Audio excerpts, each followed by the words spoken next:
Good morning and welcome to the Daily Cyber Briefing for Tuesday, the 29th of October. I'm Stephen Ridgway. Yet more malicious NPM packages have been found.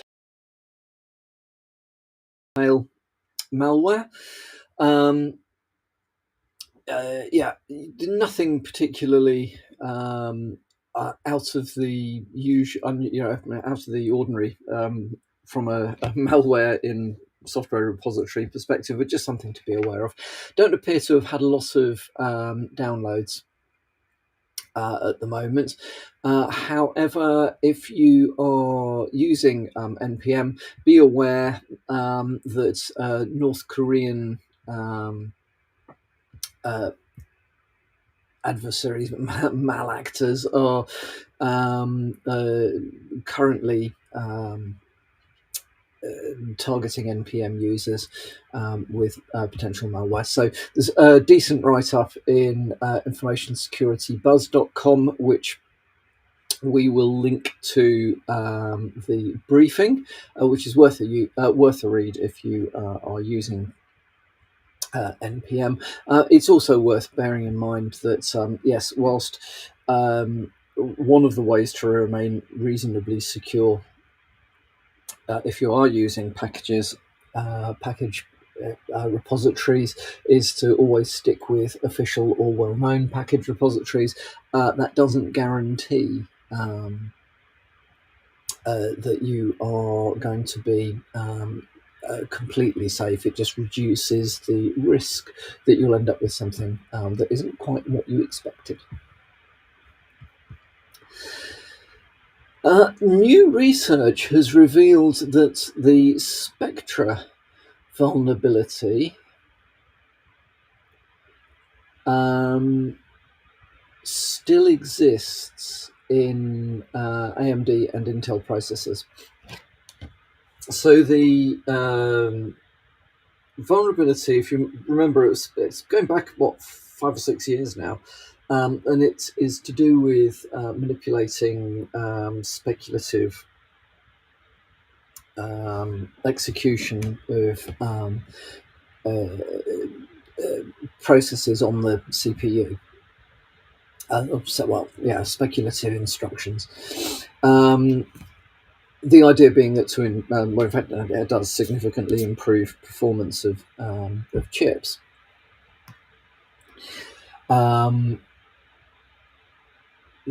The processor will anticipate what the next request will be and executes it in advance. When it gets it right, of course, it has the answer to that particular, or it has, basically that gives you an enormous hit in improvement in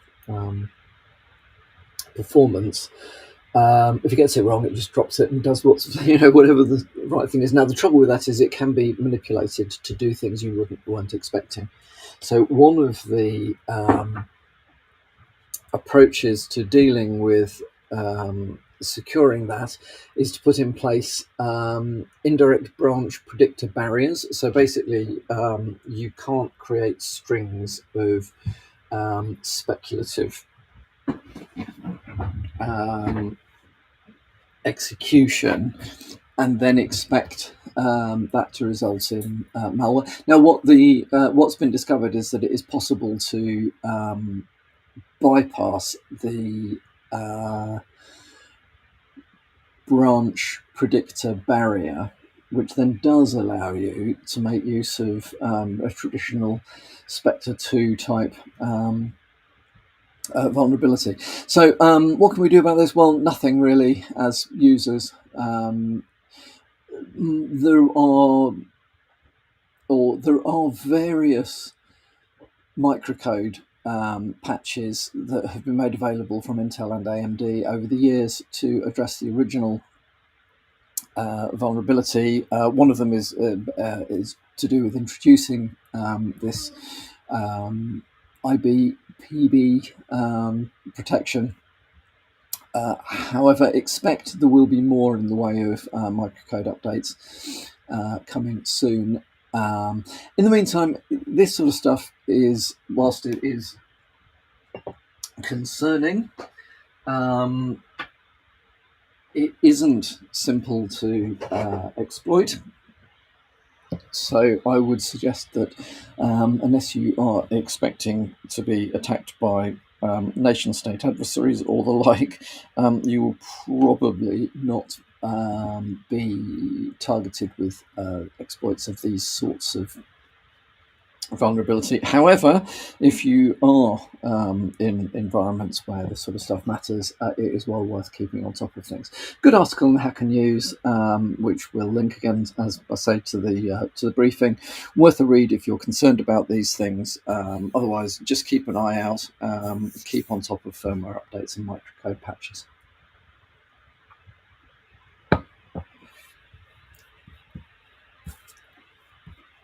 So there has been a recent report looking into password health, which has been reported in HelpNet Security. Nothing earth-shattering here. Little bits of good news. The global password health scores are continuing to improve year on year. 2 to 4% improvement year on year.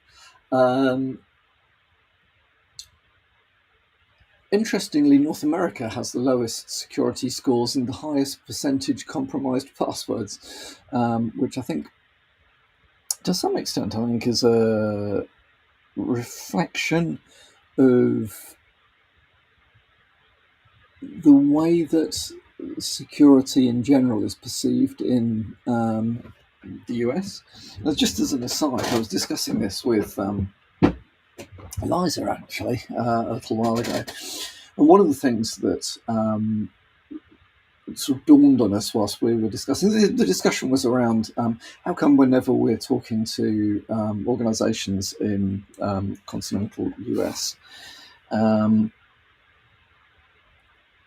they appear to be behind the curve from a security perspective. And I think one of the reasons possibly for that is that just from a cultural perspective, the US is very difficult to invade. So whilst they're quite prolific in going abroad to get engaged in wars, the security of the US itself, bar some exceedingly rare acts of terrorism, is a remarkably secure place. Whereas in somewhere like Europe, I grew up in the 80s under the very real threat of nuclear oblivion. So there's just that perception that the world is not a secure place. I need to look after myself to some extent. I wonder whether that has something to do with why in North America the general state of cyber is not as good as you would expect. Anyway, that's just an aside. Feel free to disagree with me. My opinion's not necessarily reflecting the opinions of the company. Blah blah blah. Usual stuff. Anyway, reused passwords are decreasing. However, still make up what they say in the article 40 to 50%. So let's say approximately half of passwords globally are reused. Can't stress how important it is not to do that. And just in case you're looking at me going, well, how am I supposed to remember all my passwords? Use a password manager.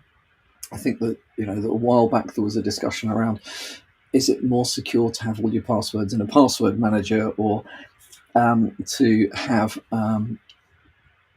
passwords that are not in a password manager but end up being reused? Because one of the other things is that the numbers of credentials that are being managed, small businesses have got the highest number of average credentials, 122.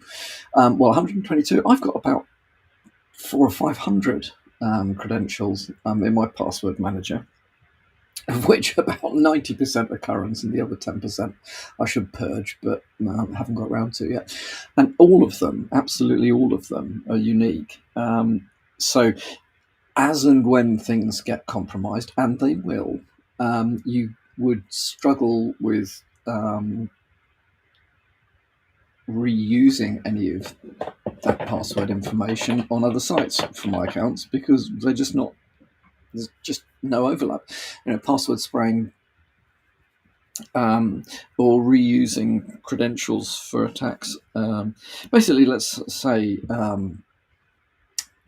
just to put it in context, for those who are thinking through this and haven't quite come to the same conclusion that I have, if you use a particular password, email account and password for some obscure service somewhere, but actually it's the password you use pretty much everywhere, including your Microsoft 365 account.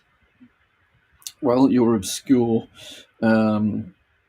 service gets compromised and they weren't looking after your password particularly well, and it gets decrypted. Now all of a sudden people have got access, attackers have got access to all sorts of things, and what we see a lot of is this sort of password spraying stuff, or these credential spraying. Does somebody have a Microsoft 365 account? Do they have a Google account? Do they have an Amazon account? Do they have this account? Do they have that account? And they just reuse the username password pairs that have been previously compromised and spray them around to see what sticks. So reusing passwords is a very bad idea. Strongly recommend not doing it. Use a password manager if you possibly can. The best way to improve password health and hygiene is to stop using passwords and move to passkeys, according to the article. I would agree with that. I think there are some challenges. Passkeys are not the be-all or end-all of authentication and identification challenges, issues, and the same way that MFA is not the solution to all things password. However, stuff like applying MFA is very simple to do. Almost everything supports it these days, so that's a really good step in the right direction. Or moving away to passkeys is potentially even better. And then finally from me today, a heads up, Apple has unveiled Apple Intelligence for iPhone, iPad and Mac devices. As of iOS 18.1 and macOS Sequoia 15.1, on-device AI is there. So a lot of the stuff is processed on the device itself, but it's backed up with a very comprehensive private cloud compute AI for the complex AI tasks. Very interesting. There is a substantial bug bounty process in place. A program rather in place behind this, so at least there is some pretty decent incentives for people looking to find holes in this and helping Apple to fix them. Be aware the updates are out there now, so if you're using Apple devices, this is now going to be something that you need to add to your risk assessment. Are you happy with your Apple devices, your iPhones, iPads, Macs, whatever it may be, using AI in this way? Might be worth having a look to see what information is sent up to Apple and how that stuff is being held and treated and used, and ensure that their change in functionality hasn't changed your risk landscape in an unacceptable way. It'll be very interesting to see what it does. Be very interesting to see how good it is. However, bear in mind it does change the risk profile for Mac, any Apple devices, and that is worth being aware of. So that's all from me for today. Hope you